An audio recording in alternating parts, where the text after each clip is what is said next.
Hello, I'm Adam Pacitti from Cultaholic Wrestling, and you are watching Tom Talks Rubbish. It's the place for interviews, wrestling reviews, and so much more.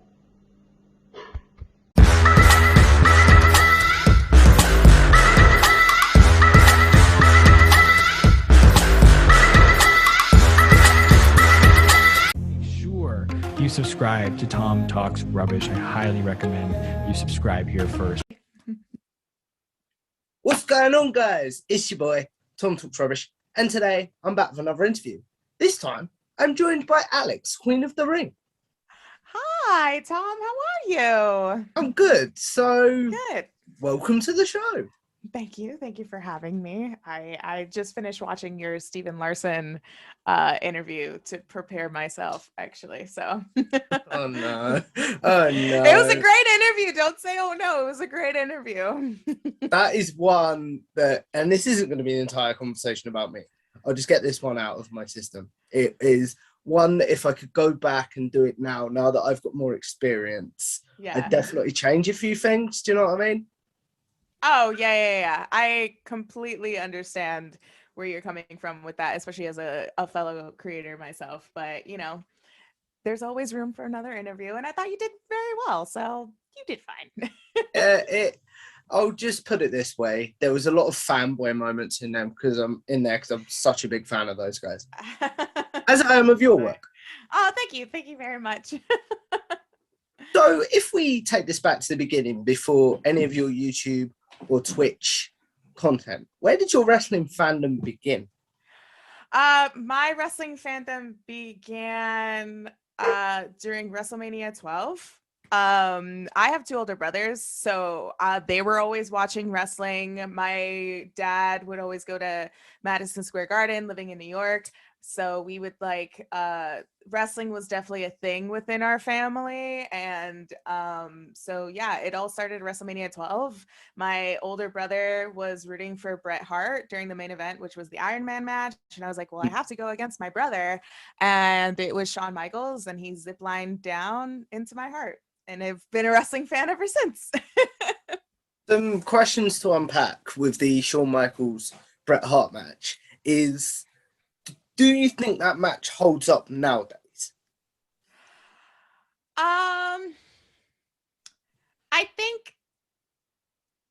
I think yes and no. I feel like it depends on the kind of viewer that you are. I can understand why some people think that it's a slow match.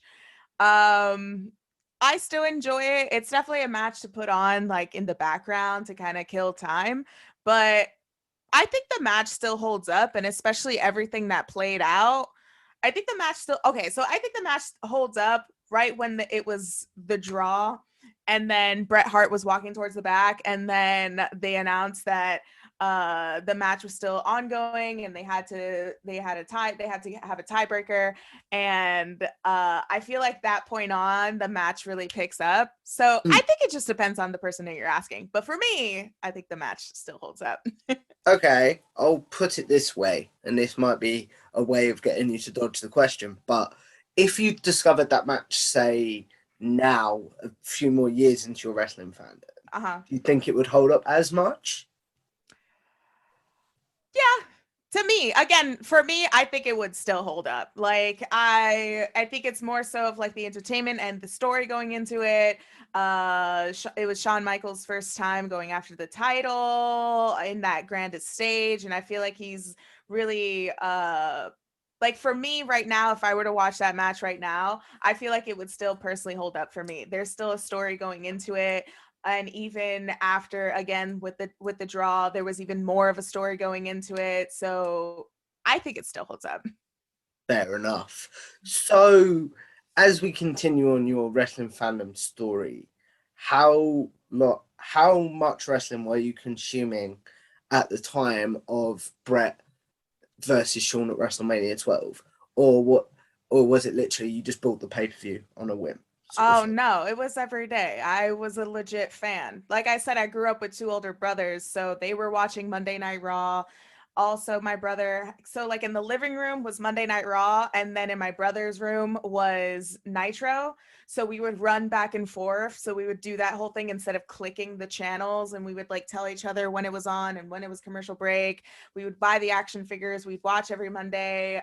We'd watch all the pay-per-views. So it wasn't a one-time thing.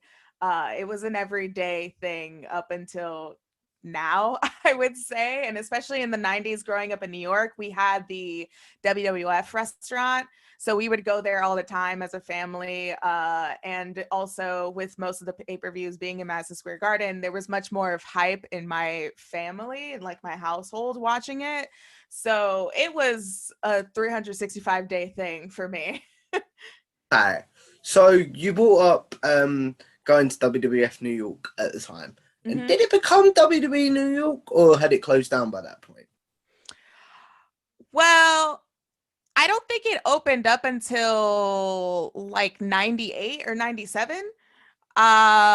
So there was a good chunk between WrestleMania 12, because I think that was like what, 94, up until when the restaurant opened up. So when the restaurant opened up, we would go as frequent. I remember we would go as frequent as we could. We did meet The Rock there, because he had his autograph signing for his book. So when his book came out, my parents and my whole family, we went down, we lined up, and we met The Rock when he was The Rock, and he signed my book. I still have it somewhere. I'm not too sure where it is, somewhere in that junk mess back there. But yeah, we would go all the time. And even when the Toys R Us store was right across the street, we'd still go. And I remember the Toys R Us store across the street had a WWF section in the store. So we would go all the time. But I'm not too sure when the names changed, because back then when I was younger, I wasn't paying attention. All I saw was the W, and I was just like, oh, wrestling. Fair enough. So a lot of wrestling fans have a lapsed period. I think that's the right word. Where Like they stop watching for one reason or another. Have you had that period? Yeah, I took a break when I went to college. I went to college for acting. So I was like fully into it, submerged into it. And this was before the network was a thing. I think the network became a thing after I was in college. What year is this? I think I went to college around like 2009, 2010. So when I went to college and I was in the dorm rooms, we had no cable. So there was no access to wrestling. And I was following wrestling groups on Facebook when I was on Facebook, but there was still like a little bit of a disconnect. I had no idea what was going on. And during this time was the whole Summer of Punk. I think it was like kind of the beginning of Summer of Punk, or more towards the end of when I was in college. I just remember that I missed the whole era of CM Punk, when CM Punk was the whole, give me my ice cream bars. Yeah. So I missed it in a very inconvenient time for me, because CM Punk was on the rise. And that's why, like, to this day, I'm just like, I don't have really a connection with CM Punk. He's great and all, but I missed his whole era. So everyone that's like, that loves him because of that era, I don't, because I totally missed it. So that was around the time. And it was honestly just the inconvenience of just not having cable. And then I remember I got back into it when it was Shawn Michaels' retirement match. Yeah. And then the next year he was inducted to the Hall of Fame. And that's what caught my eye. I was like, he's inducted into the Hall of Fame? Like, obviously I loved him so much. He's the one that got me into it. So that got me back into wrestling. And then CM Punk, and then he left, and then it all came from that, getting back into it. Yeah. As someone that can look at CM Punk, I guess, objectively, is that the right phrase? Because you're not as big a fan, because you missed his whole rise. I don't want to say, do you believe the hype? But, like, I don't want to say, is he overhyped even? But, like, you know what I'm trying to say. Are you, like, what are my exact feelings on him? Is he overhyped or underhyped, or is he worth the hype? Basically, yeah. I think again, it depends who you are, because I know that a lot of people were really into CM Punk, like especially this year when he came back to AEW. I know a lot of people that got back into wrestling because he was back in AEW, and that's all that they watch, and they don't even bother with WWE. I think it just depends. For me personally, I don't see any hype. I think that it was very jarring the way that he did leave the company, and it was very mirrored the way that Stone Cold Steve Austin left the company as well. And I think CM Punk's interview on Cole Cabana's podcast definitely opened I feel like it opened a door that we all had an idea of through shoot interviews, but we didn't actually hear it from the source, especially directly from the source, when a wrestler literally was wrestling for them within a year. And I feel like when we watch shoot interviews now, it's like that wrestler wrestled for them 10 years ago, 5 years ago. So I don't really have an opinion on Punk, to be honest. Like, I think he's entertaining. I think he's good on the mic. I think he's decent in the ring. But I don't have a legit. I'm not one to be like, this guy's overhyped, this guy's underhyped. I think he's well average. Okay, so who is the one wrestler currently then that people maybe, I guess, sleeping on because maybe they didn't see his rise that you maybe saw, similar to how people saw Punk's rise? People that a wrestler that someone's been sleeping on for right now. Yeah, I don't know if you knew what I meant by that. No. I know what you meant. I know what you mean by that. I think somebody that people are sleeping on right now. I think a lot of people are sleeping on Emi Sakura, and I think that a lot of people, Emi Sakura's in AEW, and I think when people make the argument that Emi Sakura is green, they don't know what they're talking about, because Emi Sakura's actually wrestled for more than 20 years, and she's been in the business for a while. It's just not a lot of people are exposed to her. I think there's a lot of women actually in AEW that a lot of people treat as green that are underrated. But I think that's more so of the fans and the company to give them the shine and the experience on TV. Okay, you brought up some things about AEW's women's division there that I was really curious to get your thoughts on. Yeah. Was like, how can AEW fix their women's division in your eyes? Just give them more screen time. I don't think it's really rocket science to fix up the division, because if you consider the fact that Dynamite is 2 hours and versus SmackDown, which is also 2 hours, and SmackDown can actually hold 4 women's segments as opposed to AEW that only holds 1 women's match and maybe a Britt Baker segment. Yeah. I think that's very telling, especially now when there are plenty of other companies that are giving them the light. And again, with a lot of fans that are arguing that most of the girls are green, like, the only way that you would gain experience if you are green is by putting them on TV, you know, and having that on-hand experience of performing in front of a live audience. Yeah. I just think it's more so like, you just got to give them a chance. I don't think it's much more of fine tuning with the women in the division, because all of the women that are in the division are immensely talented. You just gotta give them some more screen time. That's all. Okay, so it's not the sort of thing like where they all need training. It's just more. It's not the women themselves. I'll put it this way. It's more how they're being presented. Yeah. Because people like Killer Queens like Mei Suruga and Emi Sakura, they should be on Dynamite and Rampage, and yet they've still yet to make their debuts on those shows. I think a lot of people argue that Jade Cargill isn't great, but you're also not giving her legitimate opponents like Hikaru Shida, you know? I think, yeah, it's more so you just got to put them on TV. That's the main argument. Like, these women are extremely talented, and they're extremely over as well, with the likes of Thunder Rosa, you know. She gets huge pops every week, but you just have to give them a chance. That's all.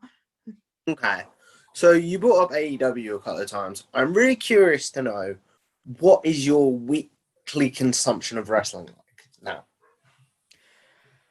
I definitely do not watch Monday Night Raw. That's common. That's common. I feel, yeah. I have much better things to do in 3 hours on a Monday than to watch Monday Night Raw.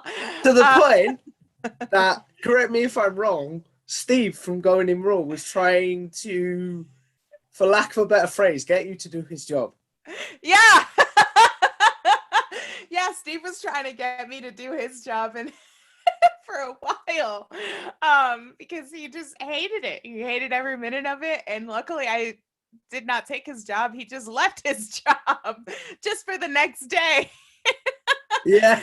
But yeah, I definitely, if it was anything else, if he wanted me to cover Rampage or Dynamite or SmackDown, I'm your gal. I would be on board. But the fact that he was very persistent on me covering Raw was just like, I'm sorry, but I can't help you. But yeah, I definitely do not watch Monday Night Raw. I tune in for Dynamite when it appeals to me. Definitely before and after Full Gear, I was tuning into Dynamite, but there are some weeks where I just don't. And SmackDown and Rampage are just always on. So it's the main TV shows, except for Raw, I tune into, but a lot of Joshi, I try to pay a little bit more attention to that because of Church of Joshi, and some indies I try to as well. But it just depends on the show. Because I try and have segues for my interviews, and that is something I'm working on right now.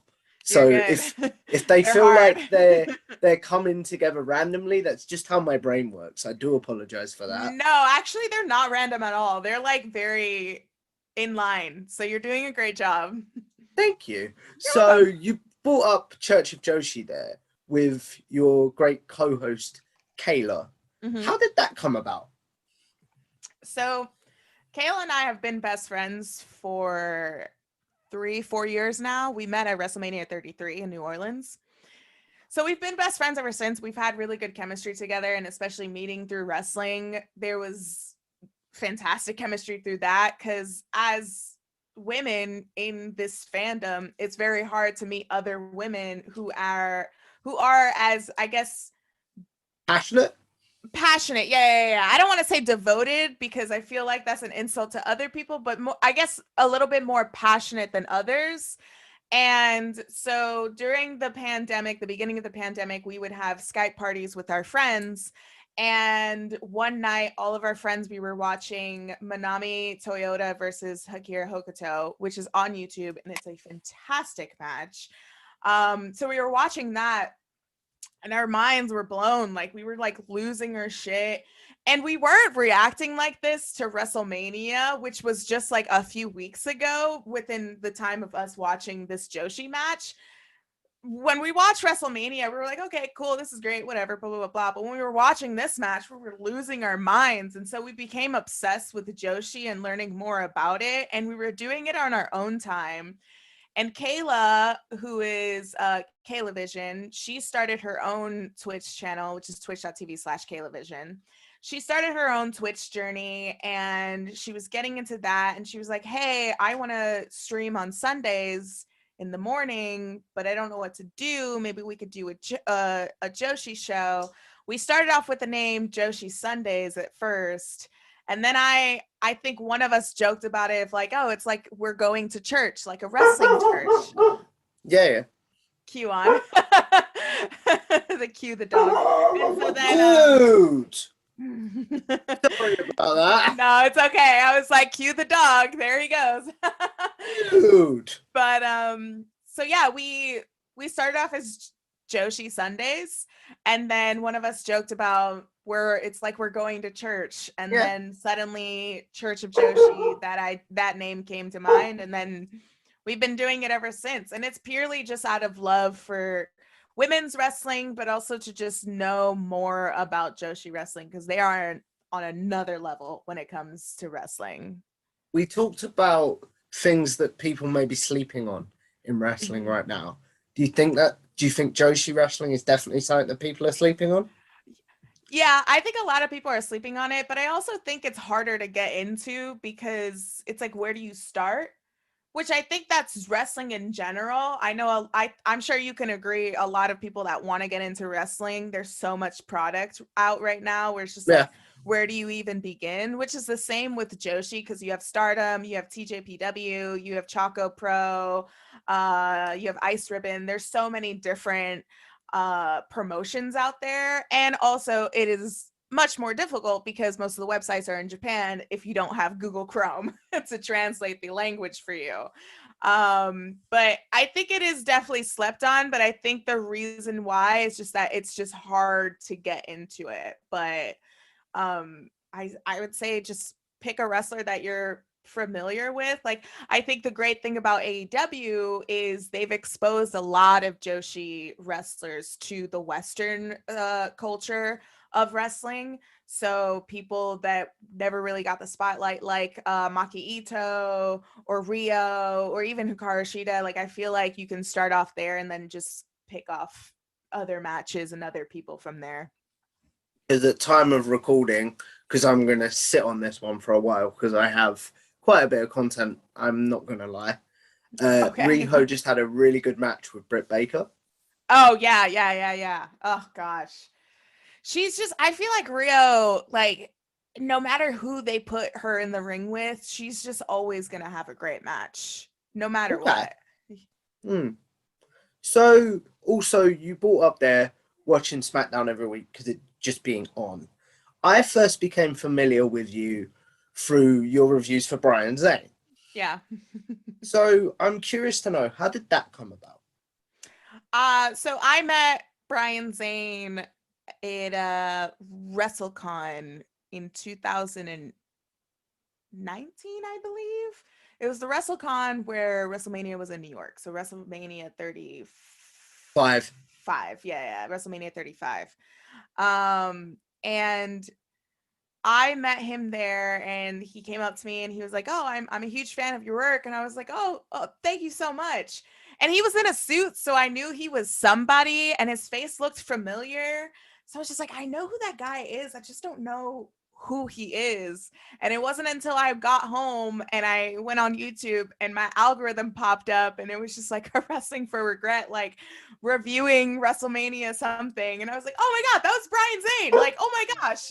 And Did so you I know kind who of he figured was out. at the time? I did know who he was when I got home, but like when you meet someone in person, sometimes for me, the face doesn't register that quickly because I'm just dumb, I guess. But the name didn't register, or the face didn't register to me at first. So I was just like, I know that's somebody. I just don't know who that is. And so we connected through that. And then when SmackDown first moved to Fox is when he asked me to be a part of Wrestling with Regret. And so I started reviewing SmackDown.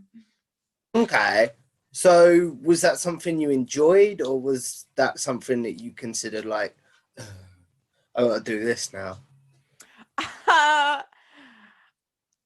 I would say yes and no. I enjoyed working with Brian Zane, and I enjoyed being on the channel, and I enjoyed reviewing SmackDown in a different light, in a different way, because I think a lot of people, I was trying to approach reviewing SmackDown in just more of a casual viewers kind of way. And when I watch wrestling, it's more of an art, it's more of theater than opposed to like a sport to me.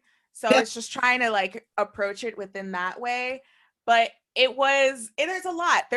And that's why I don't really review things anymore, because there's a lot to, watch the show. And especially if you're not enjoying a show, if the show's not good, I mean, we know how WWE products are, so sometimes it's hard to review, especially when it's a slow week, a slow story, a slow show. But I learned a lot from Brian Zane, and I learned a lot from doing those reviews. And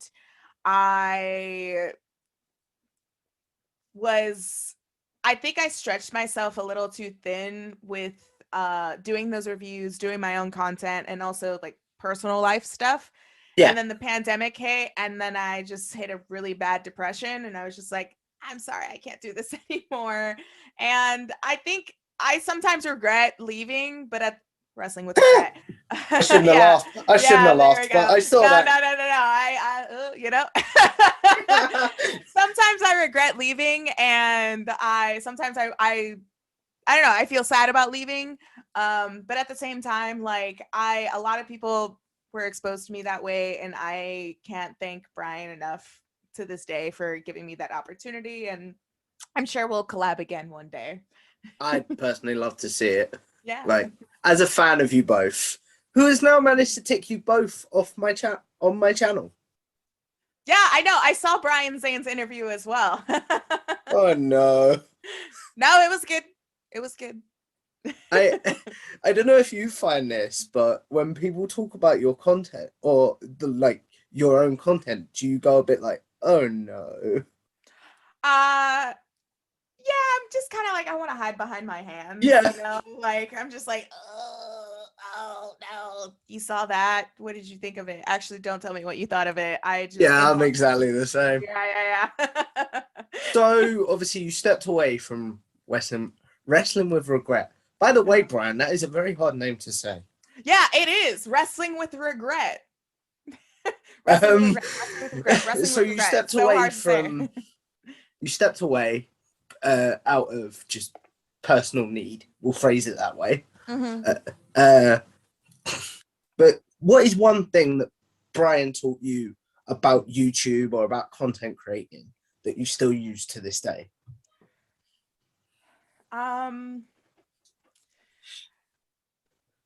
He taught me a lot of like technical things in terms more of like presentation.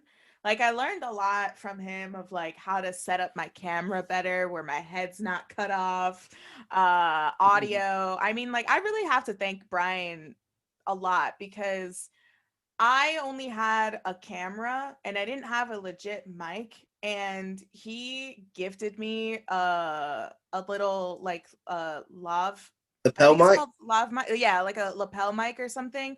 I think that's what it's called. And he just like sent that to me. Like he was just like, "Oh, your audio's not good? Okay, here. I'm going to send this your way. Like here you go." And I was just like, "Oh my gosh." Like I feel like Brian taught me a lot where I was really scared to collab with people when I first started out in the YouTube game.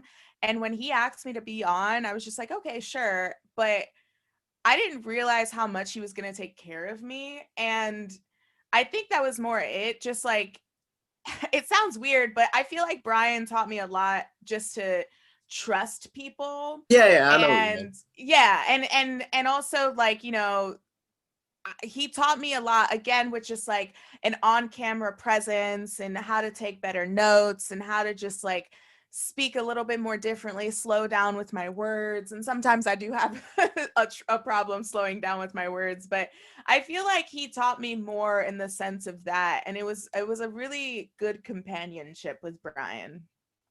That's really nice to hear.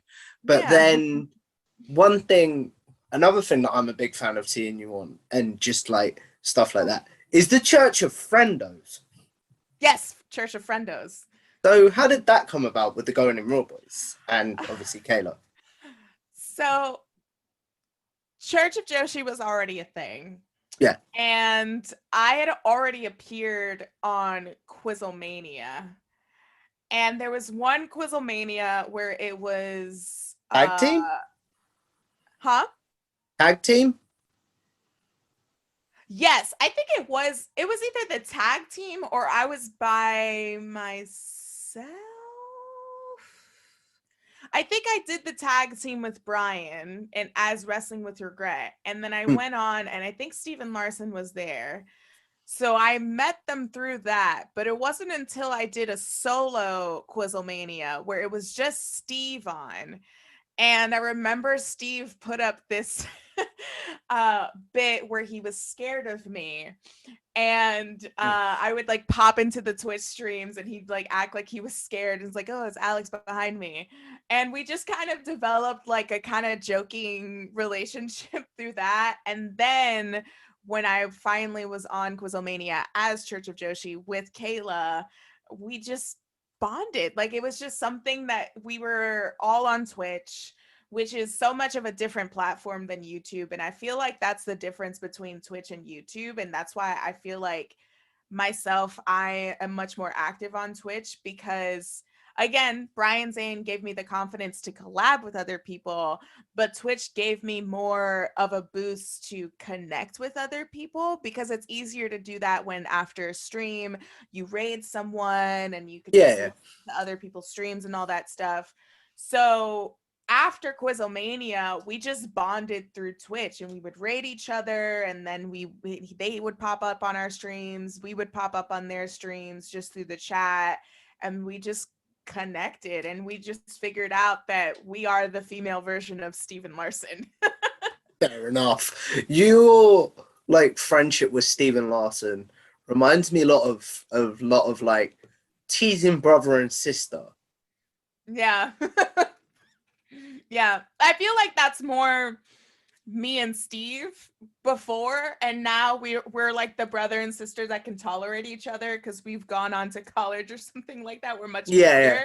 Whereas like the four of us all together, we're like the aunts and the uncles that you like go to during family functions to like sneak you money or something, or we're the ones to tell you yes to go out, and we'll like talk to your parents and be like, no, it's okay, let them have fun. Yeah. So as someone that has done a lot of YouTube, a lot of, I guess, internet content would be the right phrase, with Twitch, YouTube, and etc., with your work with Brian Zane, your work on Queen of the Ring, and your work with Quizlemania, etc., what has been your favorite section of work, I suppose? My favorite work of section, I think that's the right word. Yeah, my favorite like section of work.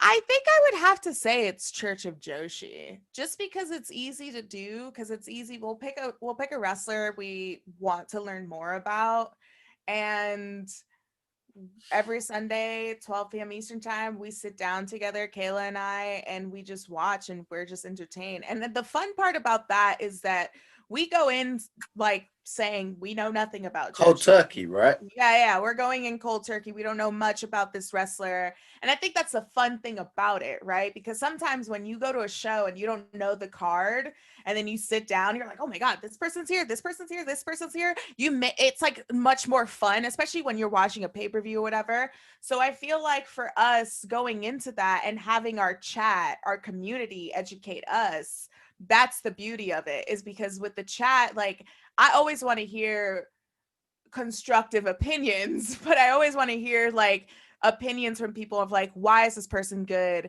Why should we be paying attention to it? Is what, that's, if you reverse it, that's why people go to Steven Larson or Fightful or even Wrestle Talk, is to hear, why should I watch this show? Why should I pay attention to this wrestler? Where I think that that's the beauty of Church of Joshi, is we turned it on its head, and we get the fans to tell you, almost. Yeah, exactly. We get the fans to tell us, like, why should we be paying more attention to this person? And yeah, that's definitely my favorite thing that I've done, and I still continue to do. What is it that you feel like makes Church of Joshi different from all the other content creators that are out there for wrestling?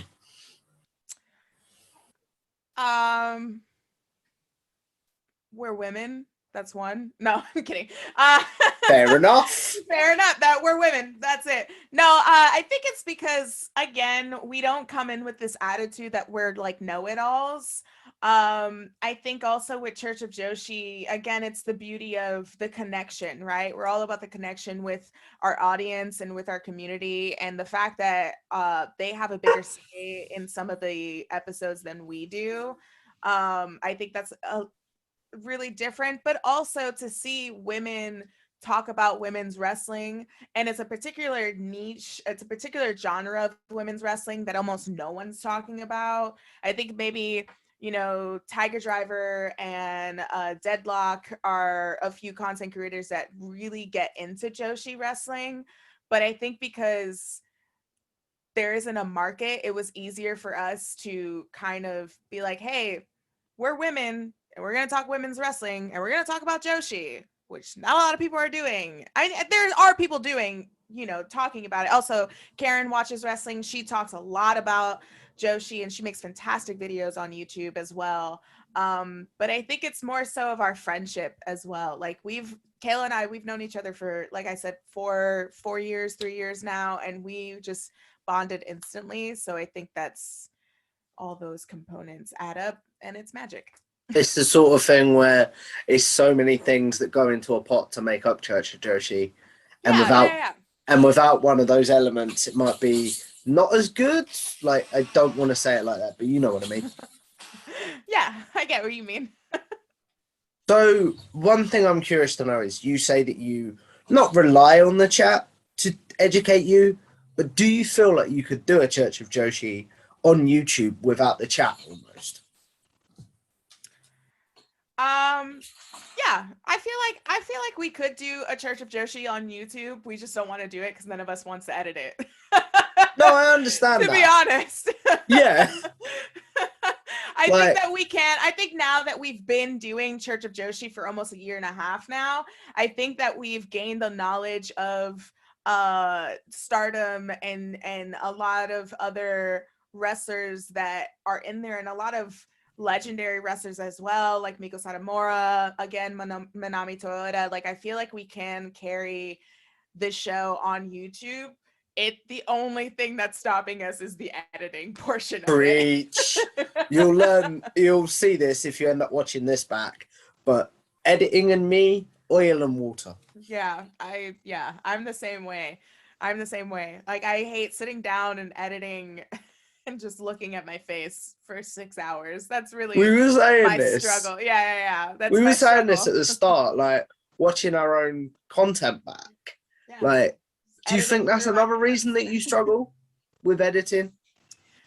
Yeah, I think it's more so my anxiety and my imposter syndrome, because I was very active on YouTube and I'm not so much anymore. I was doing the Dark Side of the Ring watch-alongs, and I was really active last year, but there's a part of me that when I sit down and I edit videos, I just kind of mentally have a breakdown and I don't want to look at my face anymore, and that's probably more on me and I need to hire an editor. But it's more so of just having imposter syndrome and just not standing the look of my face or the sound of my voice. I don't want to dig too deep into this in case, like, because I'm not very good with emotional stuff. Oh, but like, fine. What do you think it is that causes your imposter syndrome?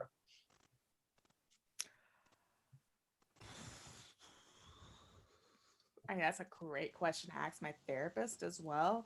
Fair enough. No. I don't really know what causes my imposter syndrome. There's a lot that goes into it.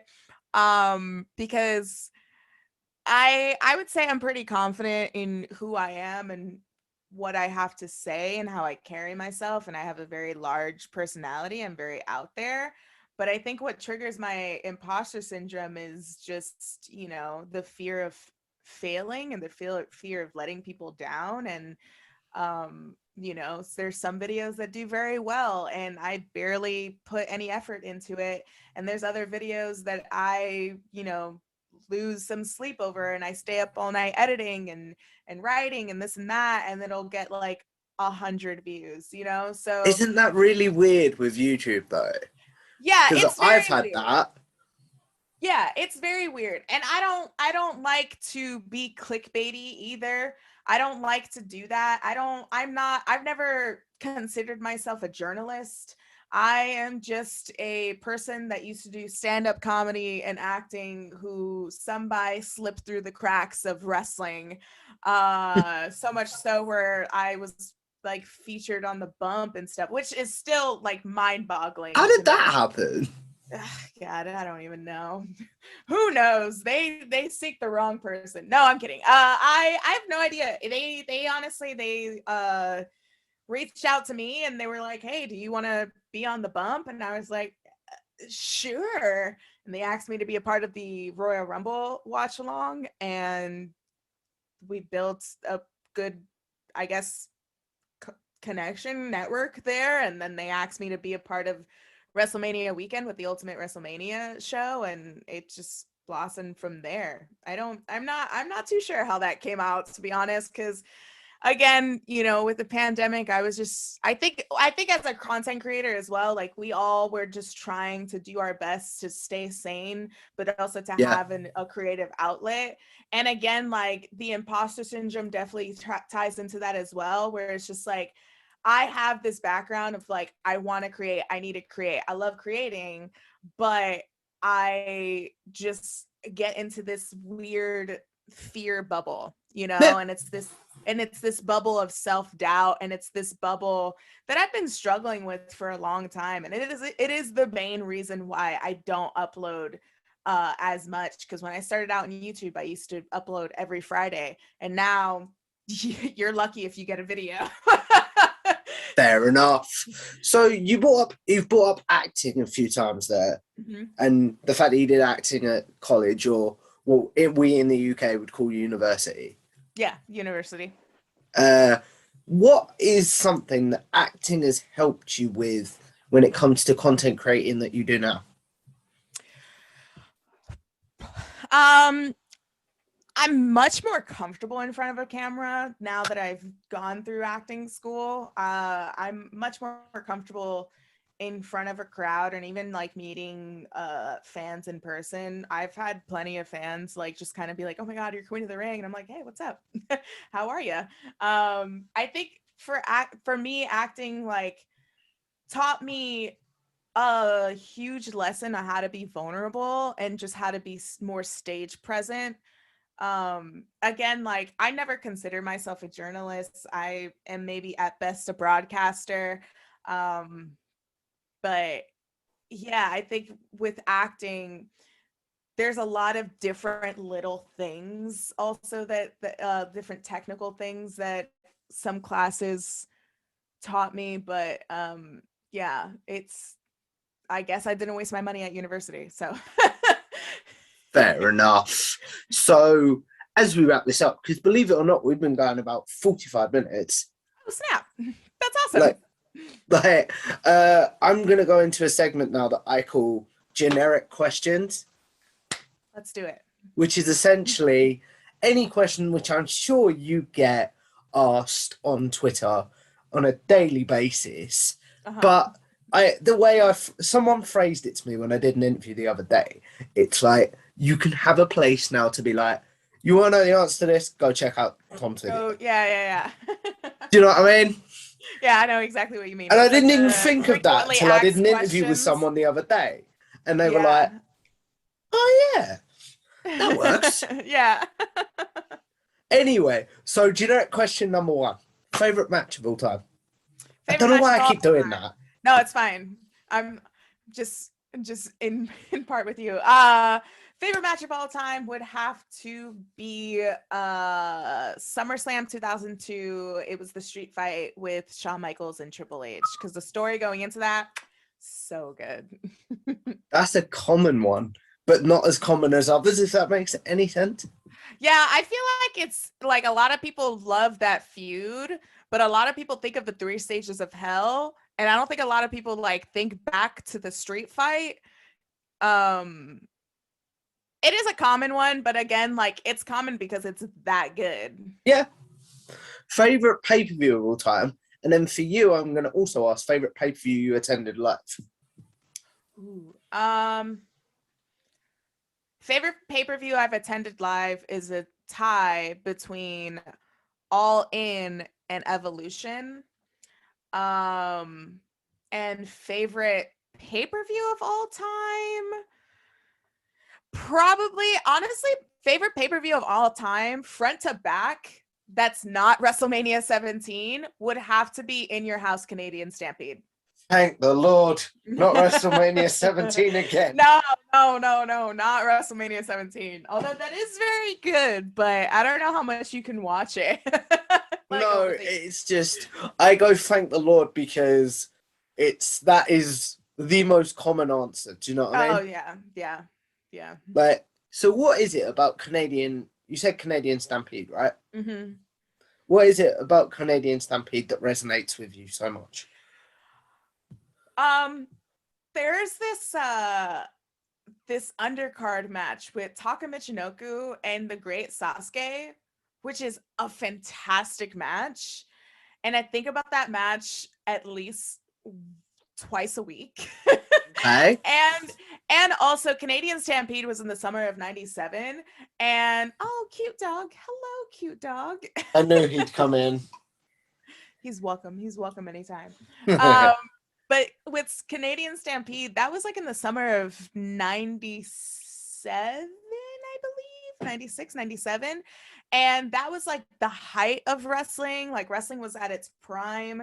And even like with the Heart Foundation, I feel like that was the first and only pay-per-view where the Heart Foundation was just at its peak. You know, they were back in Canada. This whole pay-per-view was surrounded by them. And we had like everyone, like Brian Pillman was still there, Owen Hart, Brett, Bulldog, Anvil, and then also we got it was after WrestleMania 13, and so we had that double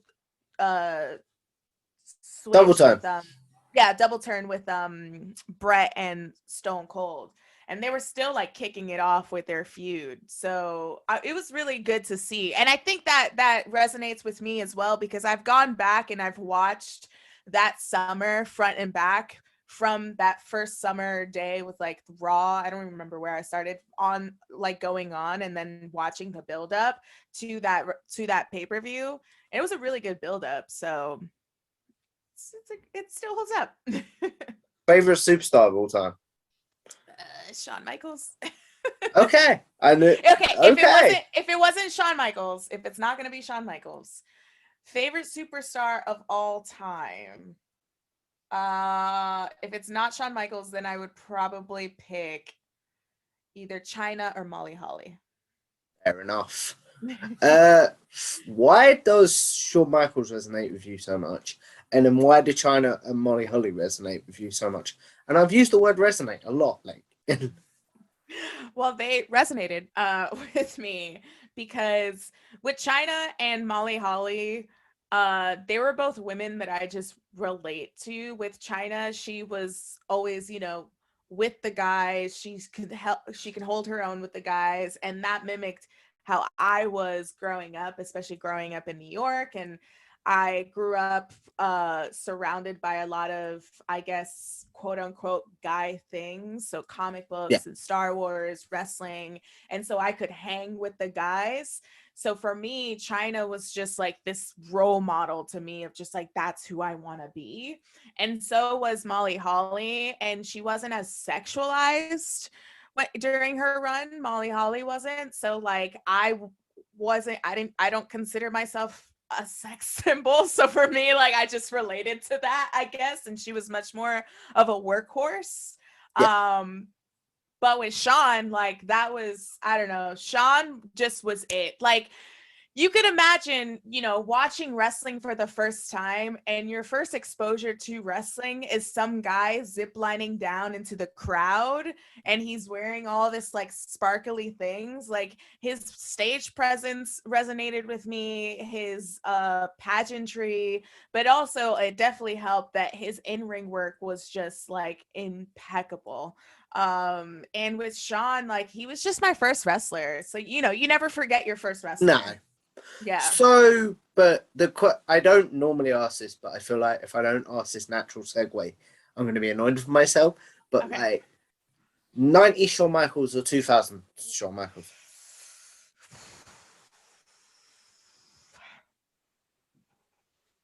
In terms of aesthetic, meaning just pageantry and ring gear, 90s Shawn Michaels. But in terms of in-ring work and putting younger talent over, 2000s Shawn Michaels. So basically, that's you saying you can't choose between the two. I can't choose between the two.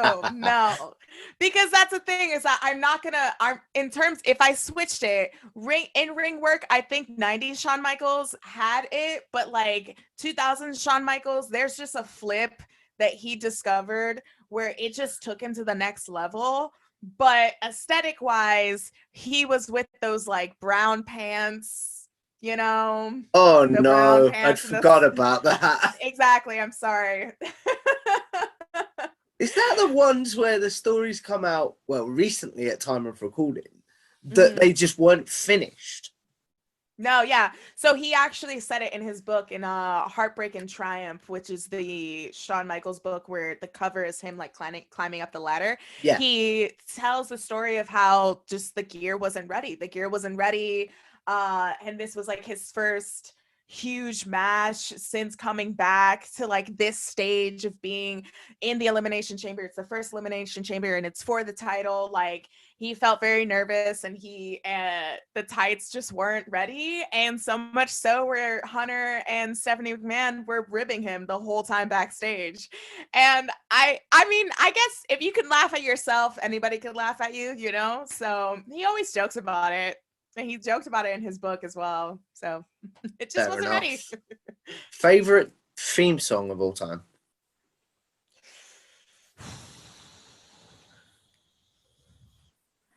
These are hard questions. Just because there's so many to choose from. Should I have prepped you on these beforehand? No, it's fine. I'm just like, gosh, there's so many good wrestling theme songs to choose from. Definitely The Brood is a great wrestling theme song. You can never go wrong with The Brood, and especially that entrance. Classic. Right now, Adam Cole's theme song, now that he's in AEW, has been stuck in my head every day. Unpopular opinion. Well, this might be an unpopular opinion. I prefer his current song to Undisputed Era. Yeah, I would say so. I think so. The Undisputed Era song was very exciting to hear during the Royal Rumble, but that's about it. I think his current theme song does a good job of getting the crowd hyped. I forgot to ask you this during favorite superstar, but favorite superstar currently? Okay. Currently, favorite. Just because my memory doesn't work very well, and I apologize for that. You're totally fine. Favorite current superstar. I love Bianca. Bianca Belair is just extravagant, and also Naomi. Naomi and Bianca are my absolute favorites right now. Okay. So then, as we wrap this up, the final generic question I will ask has completely just gone from my brain. Stupid brain. I can't remember what it is now. So as we wrap this up, there's a question that I end pretty much all my interviews on, which is, with YouTube, with Twitch, we're all sort of going to live forever in some sort of weird way. Unfortunately, yeah. Yeah. So what is one video or stream or maybe a podcast you appeared on that you're like, don't go back and watch that. I've improved a lot since then. And then what is one that you're like, if you want to know my body of work, go watch that. Don't go back and watch? Yeah. Oh my God. All of them? Fair enough. No. One I definitely want people to go back and watch is a tie between my wrestling ASMR video on YouTube and also on my YouTube video is my top 5 Shawn Michaels gears. Because that's, again, like we were talking about, those are 2 videos that I really put in a lot of work for. Shawn Michaels was just an easy one because it's just, that's who I am. Like, if you talk to me outside of a camera, I still gush about Shawn Michaels the exact same way. And that video was cool because I introduced some gears where people are like, whoa, I totally forgot about that gear. And with the wrestling ASMR video, I'm personally very proud of that video because it's a video where, although it is a wrestling related video, I try to put a little spin on it, and especially with my sketch comedy background and improv comedy background, if you watch towards the end of that wrestling ASMR video, you get a really good chuckle. And again, it's just when I try to make wrestling related content, like I'm just trying to have fun. I'm not trying to like pressure myself. There's a lot of pressure, especially when you're reviewing and predicting and catching up with so many different wrestling shows. I mean, at this point, I just feel like there needs to be a little bit more lighter content when it comes to wrestling and just a bit funnier and just relaxing. Whereas videos I don't want you to watch. I don't know. It's hard to say because a lot of I would say all of my early videos when I had blue hair, once upon a time ago when I first started, I had blue hair. Find videos. Yeah. It's all the way down. You just got to scroll all the way down. Okay. But I would say most of those videos, but at the same time, like I wouldn't be anyone without those videos. And I learned a lot about content creating and algorithm and presenting myself with wrestling and wrestling content since then. So again, like what we were saying, it makes me want to hide behind my hands. But yeah, I guess when I ask that question, don't go back and watch it. It's more of a what is one video you don't recommend, and then what is one that you definitely do, if that makes any sense. Yeah. I'm not too sure. I don't really, in terms of protecting my imposter syndrome, I don't really necessarily think of most videos of like, please do not watch that. That does not represent me very well, you know? There might be some opinions I don't agree on. Like I made this one video about like Total Divas, and it's just like, I don't watch Total Divas. That's a horrible show. This and that, blah, blah, blah. But now I'm watching Total Divas on my Twitch stream. So there's been plenty of content where I bite my own, tongue on that kind of stuff. I'm sure we all have content like that, if I'm honest. And to be honest, I think that's a beautiful way to end this. So obviously I want to say, because we've been going for about an hour, and I want to be respectful of Alex's time. Thank you. I want to say thank you for coming on, Alex. Yeah, no, thank you for having me. This was a lot of fun, especially watching your previous interviews with Brian Zane and Steven Larson. I can definitely say this is a very professional interview. It was definitely better than most. I will say that. That's the last thing I'd consider myself as professional. I'll put it that way. But fake it till you make it. If you guys like this video, please like, share, and subscribe. Obviously, show Alex some love on all her social medias. Where can the good people find you, Alex, currently? Yeah, so on Twitch, you could find me, twitch.tv/Queen of the Ring. I stream Sunday nights, Tuesday nights, and other days when I feel like it. You can find some of my old videos, especially the videos where I had blue hair and I did not know what I was doing. You can find that on youtube.com/Queen of the Ring Wrestling. If you want to follow me on the socials, Queen of the Ring with 2 G's on Twitter. And also, if you want to tune in for Church of Joshi, we do that every Sunday, 12 p.m. Eastern time over on twitch.tv/KaylaVision. And you can find us on all the socials at Church of Joshi on Instagram and Twitter. It's well worth doing, guys. So obviously, as I say, if you like this video, please like, share, and subscribe. And I will see you in the next one. Bye.